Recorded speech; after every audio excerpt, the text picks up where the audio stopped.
Obviously, tough game. Give Indiana credit. I thought they really played well. Great atmosphere for a Saturday night game. Great atmosphere. So they were really obviously an energized crowd. Good team. They're playing well. We've got some things we've got to continue to get better. Questions? What's the post-game message to the team after a game like this, where like Zed and Sean just said you played him even in the second half, but obviously for the last 3-4 minutes of the first half blew the game wide open. What's the post-game message after this? It's same as it's been. We got to look at those 5 minutes and figure out what we need to do better. I thought shot selection wasn't great. It fed some of their transition, and I did not think that we just had good execution on either end in the last 5 minutes, and certainly tried to stem the tide there with the timeout. Maybe could even have doubled up in the last minute there, but that's the message.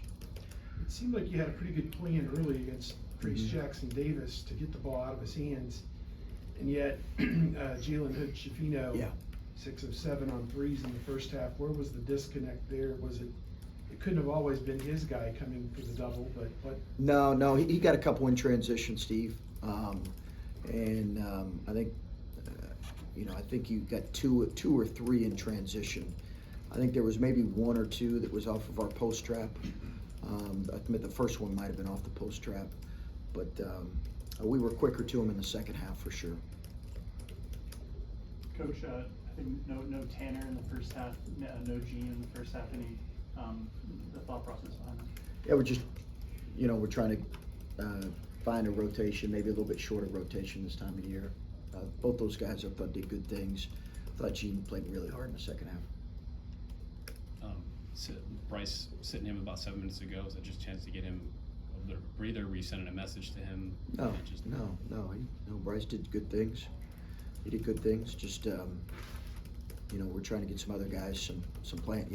I just got to ask about Tanner and Gene, and then we're saying we're sitting Bryce. I can't play them all. We're trying to get guys playing time in those moments, and that's what happens.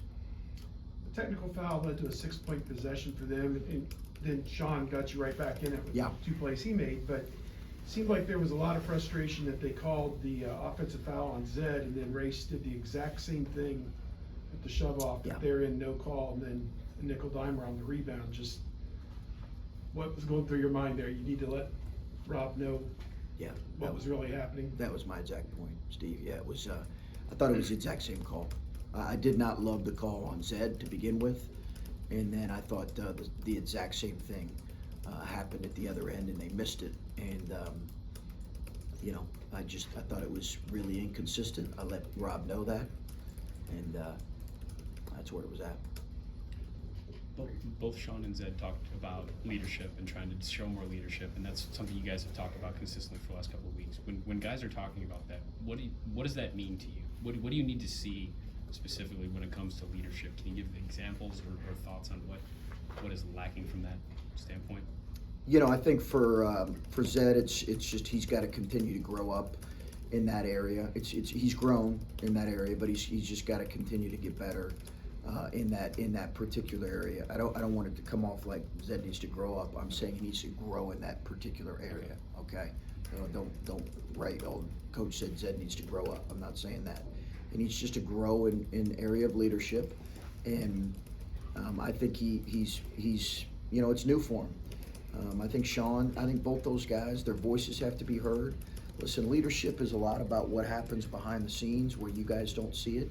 In practice every day, what their commitment is every day, how they are in the locker room, the issues they're handling this time of year in the locker room, their commitment to being an everyday guy and having an everyday approach, their commitment to the team, playing for Ohio State, and that's an everyday thing for the best ones I've been around. It's an everyday thing, and I think those guys are focused on improving in those areas. In a couple of games in the stretch, Rutgers I think was one, Nebraska, your team had a pretty good defensive performance in those. Tonight, 8-6. Do you feel like there's still a lot of room to grow defensively, or do you feel like at this point of the season maybe your identity is what it is? Yeah, I thought it was our poorest defensive effort in a while. Yeah, I really did. And we've got to do better with that. I did not feel like, and give Indiana credit, you know, they're obviously playing well right now, but I thought it was our poorest defensive output on the year. So we've got to be better.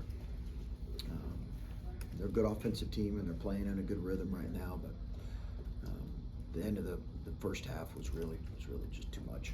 I mean, are there things that you can pull from some of those other games that you felt like were better on that end that you can pull and maybe show and say, I've seen this already. We can do this level of defense. Yeah, I mean, so much different teams. I get your point, but just a lot different teams than what you face with these guys tonight.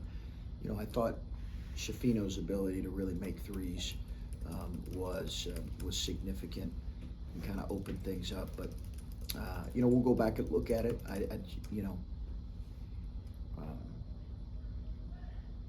Yeah, there were just too many errors, and we didn't rebound the ball at the level we needed to.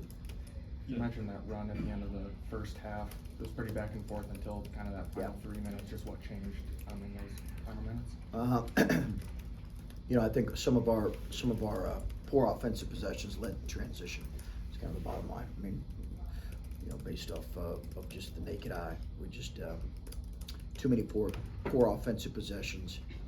We really did not play nearly intentional enough at that point in terms of getting to the line. They were in the double bonus, and we missed some free throws, but we settled for too many jumpers, and that was not good on our part. The way the second half started, with the thing falling from the scoreboard, what were those conversations like? Were you at all concerned about continuing the game? Yeah, I was. I mean, they said it weighed about 10 to 15 pounds. It fell approximately 7 feet from Bryce. It would have significantly injured Bryce had it connected. Thank God it didn't. Yeah, I was concerned about resuming play. Obviously, I wanted the game to resume. I wasn't sure I wanted the game to resume.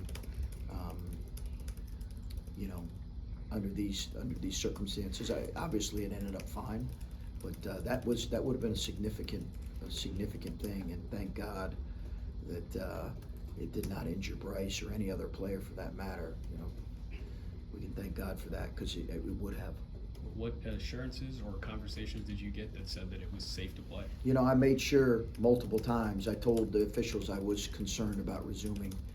I wanted the game to resume. Obviously, I'm not saying, hey, down 16, we want to call the game. I wanted the game to resume. I was concerned about resuming it without them, you know, going up and taking a look at it, or pulling it down and taking a look at it and determining that it was fully functional, and that there were going to be no other issues with it. So, you know, obviously their maintenance or their staff, their game day staff, felt like it was fine, but it was a significant concern, especially once I was, you know, what was described to me, what it looked like and felt like. All right, thanks, Coach. Thanks, Coach.